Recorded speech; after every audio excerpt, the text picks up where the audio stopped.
So here we are once again talking about a potential pact between the Tories and Reform. Not only just a pact, but even the potential of a Reform Tory merger. Why? Always comes down to this. In the UK, when you ask people, are you a lefty, are you a righty, or are you a centrist? And it doesn't matter because they pile you into those crowds. 25% come out on the right, a massive 35% come out as centrists, and you get about 24 to 25% roughly. The problem then obviously becomes is that the left does not vote as one. They don't. For some reason, they haven't got that through their heads. That if they maybe did that, that might be quite good.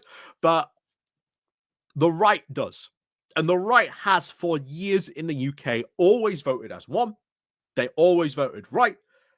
Doesn't matter what I think of, again, current Tory government, we will vote for them because we know that's who we want in power. Now, over time, that has eroded. Like, that was basically fully undone essentially by the Brexit vote, Boris Johnson, Liz Truss, Rishi Do-Nothing Sunak, that eventually ended, of course, in Starmageddon. An almost absolute wipeout scenario for the Tory party. So this idea of a pact is nothing new. We've talked about this before. Normally, you'd be expecting, are we going to go to Conservative Home? But no, unfortunately, readers, as you may know, Conservative Home, as I always used to say, probably the best comedy website online, going through a bit of a hiccup because they now seem to praise ad nauseum Kimmy Badnock for doing nothing.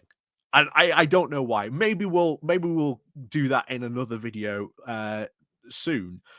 But today we've got something interesting because rather than these merger talks or the talk of a merger talk or how one would work, we've now got a denial of these plans coming from Lee Anderson himself, that he is denying that any such pact is in the works, being talked about. But here's the thing.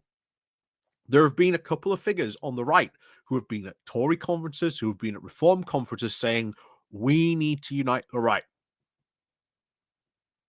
And that this has been a message they have been carrying, or at least banging the drum for quietly in the background for quite a while.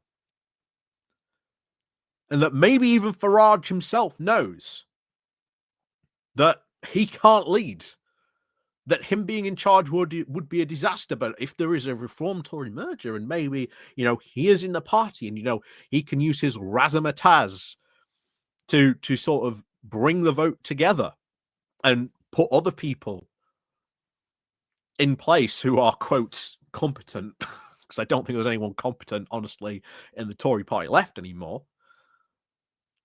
Maybe such a pact would work. But this is the idea that they are, or at least these backers of this unite the right.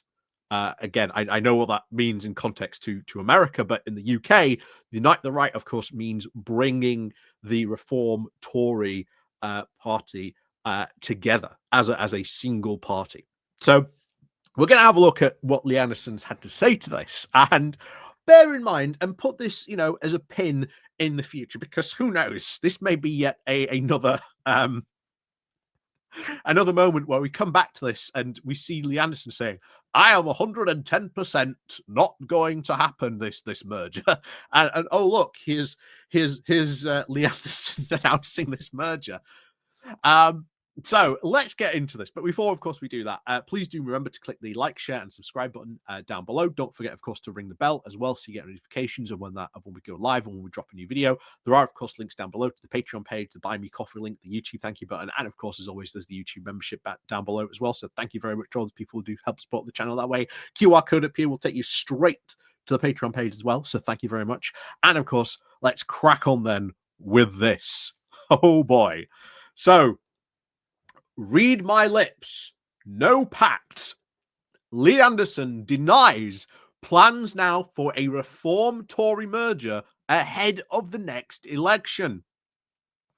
So, Reform UK has insisted that there is no plan to merge with the Conservatives ahead of the next general election. MP Lee Anderson told ITV News that his party is, quote, absolutely not considering the move, after the Financial Times reported that Nigel Farage told Reform donors he expects a deal to ensure his party sweeps to power. So there is a deal in the works. We don't know what type of deal this will look like. We don't know whether this will be a, we'll stand here, you stand here, and we won't get in each other's way. Will this be a merger pact? Maybe both parties will come together. Who knows? But make no mistake, there may very well be a deal in the works or behind the scenes, because as we've said, there are these people on the right in the UK banging that drum. Unite the right, unite the right, unite the right. We cannot win if we do not unite the right. So there is something in the works. So the Tories have also denied this report, accusing Reform now of wanting to, quote, cozy up to Russian President Vladimir Putin. Any deal would, of course, eliminate the rival party on the political right, and, of course, it would boost Reform's chances in the polls, the paper said. Anderson, of course, shot down these reports, saying that his party has, quote, no need to merge with the Tories. The YouGov poll's latest polls does suggest that Reform is currently leading on 26%. Besides, Anderson believes that there are, quote, barely any proper Conservatives MPs sitting in Parliament, describing them as totally clueless, and others as, quote, wet Lib Dems. And of course, this is where you get to the whole argument, because remember, back in the day, Lee Anderson was one of those right-wing Tories, and he was accusing the moderate Tories of being the wets. To remember all that, and that was a big part of the whole chaos that we saw during the downfall of the Tory party. But even then, they've abandoned the party. There's not a lot of those, quote, moderates left anymore. Anyway, he also went on to say that a lot of the problems that we face today are because of 14 years of the Tories being in government, and I was part of that for 4.5 years during the last parliament. He told the news. Good luck trying to say why you should be part of a new parliament. Again, same thing for Kimmy Badenoch, but we'll maybe do a video about that next time. He continued to say, so, no, we have no need to. We are leading the polls. The Tories know it. They are panicking. But here's the thing. They might be leading in the polls. But when you look at by-elections and things like that, they're not really performing like a party that is that, quote, ahead in the polls. Kind of odd. Anyway, he continues. And when I look at some of those Tory MPs, they're not actually many of them that I'd, of course, really want. A third of them are, of course, wet Lib Dems, and really they need to go to the Greens or the Lib Dem party or the Labour Party. There's another third who are, of course, totally clueless and haven't got a clue what they are. That's kind of funny on so many levels on that. That's very funny indeed. Lee Anderson saying that they are clueless. He said probably a third, of course, are true Conservatives, but we will recruit people on merits. Really, the three Conservatives that you've just taken on, including Jonathan Seagallis, if you remember the seagull memes that he spawned. Yeah, really true talent you're recruiting there, the best of the best. You know, the party that also accepted Nadine Dorris. Who's next? Liz Truss? I mean, although no, she's too busy with a new podcast about the deep state. Um, but anyway, back to this. But he continued to say that there is no pact at all with the Conservative Party. One of those who, of course, spoke to the Financial Times said that Farage had described such an agreement with the Tories as inevitable, but it would, of course, take some time because he was now wary of making a pact between the two. But any deal would, of course, be made on reforms terms because the party would hold more power, Farage reportedly told the FT's source. Again, not surprising. Not surprising. Remember, Farage ultimately, if you look at everything that Farage has said about in the past, going all the way back to the UKIP days, his whole idea was he wanted to move the Tory party more right wing. And effectively, he sort of managed to do that in some ways with the party, but not far enough. And reform would essentially seal the deal. Because Farage doesn't want to be prime minister. Regardless of what Farage has said, Farage does not want to be prime minister. It would be the worst job in history because at that point, every responsibility is on him. Always remember that Farage has never, ever really been in a position of power at all, ever. Brexit, the one true thing that he has campaigned for and actually got, has been a disaster. But here he is championing this idea and this party that he really does not want to be actually PM for, because he would then have to take responsibility for that. He does not want that position at all. Never does. So let's finish these off then. When, of course, asked if, reform is bringing a pact of the idea to donors, Anderson said 110% we are not. This is nonsense being peddled by the mainstream media again, getting, of course, the wrong end of the stick. I don't think so. The fact that, again, this is being reported by the FT, the Financial Times, that they've spoken to what appears to be donors. It's probably a donor that has probably come forward and said this and leaked this and told, yeah, this is what happened. There's something in the works. What it is, who knows? But it's very true that, of course, any pact would, of course, be made on reforms terms. When, of course, pressed on whether he could rule it out ahead of the next election, he replied, "Read my lips, no pact." So when one does happen, then what's he going to do? Farage has, of course, sought to win over voters from the Conservatives, suggesting the party can, of course, no longer be trusted after 14 years in power. Prominent ex-Tory figures have now flocked, of course, to reform, including former Minister Jonathan Gillis, or Gullis, I can't remember how you say it. Amongst now the latest three now reported to have defected. Amongst the latest YouGov polls for voting intention puts reforms at least 26, Tories at 19. So you can see what we constantly talk about this splitting of the vote. What does, of course, that look like? And remember, if there is a pact between Reform and the Tories to unite their vote, then we've got to really go in on tactical voting. And that means Greens might not be the best tactical vote in many cases, even though Zach Polanski, I'm sure, could very well easily ruin that. That is the worrying thing at the next election. Will the Greens, if this pact goes through, remember, 26% plus 19.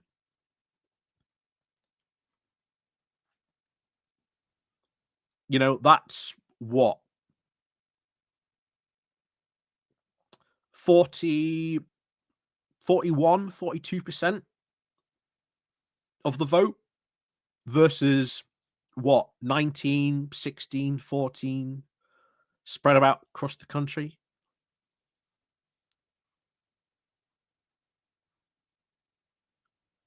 The next election in it's a long time away. It's a long time to sort of think about how some of this stuff could play out in the coming years, and it's far too early to still call.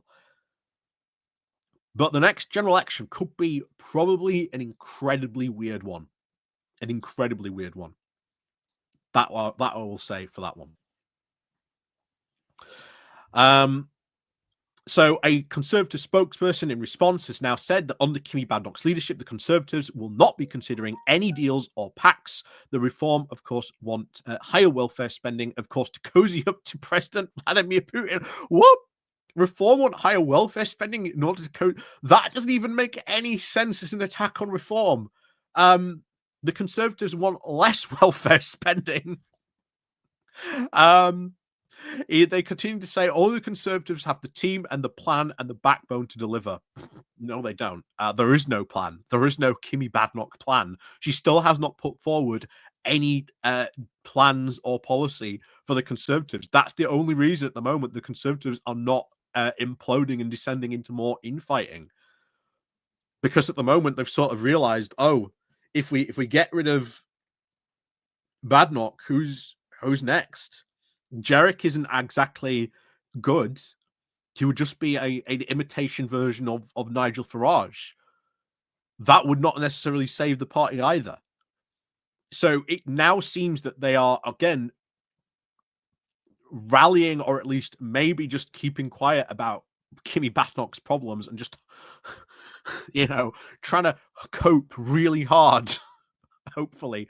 But as we've said, the big challenge for Kimi Badenoch will be the 2026 elections, because right now they've sort of decided, right, we're going to put everything aside and we'll keep quiet and we'll see what happens in the next May local elections next year. If it is an absolute wipeout, then again, and it's bad, well, then she's got to go. And trust me, that will happen. If it's bad, if it is awful and terrible, again, there's every chance that it might be, then she is gone. Farage, of course, went on to say that sometimes people hear what they want to. After next May, the Conservatives, of course, will no longer be a national party. I would, of course, do a deal with a party. Why would I? I would never, of course, do a deal with a party that I do not trust. No deals, no, just a reverse takeover.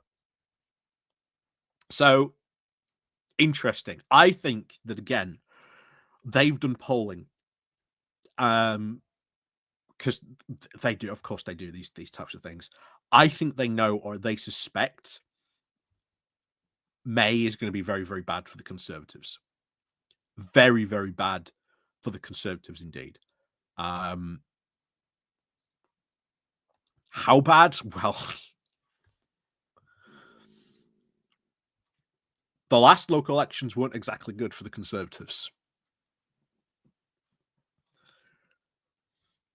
And I think Reform are at least hoping they can replicate what they did at the last May elections. Now, remember, they ran on a national issue, not local issues, which was, oh yeah, if you vote for us, we'll undo the winter fuel allowance. But that's what they were saying on the doorstep.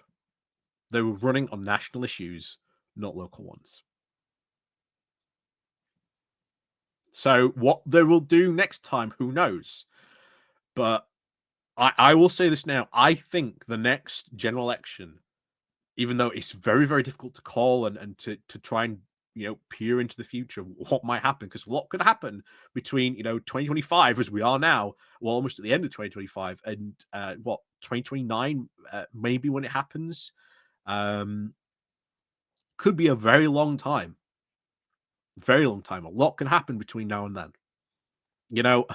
A week is a long time in politics. 4 years is practically an eternity.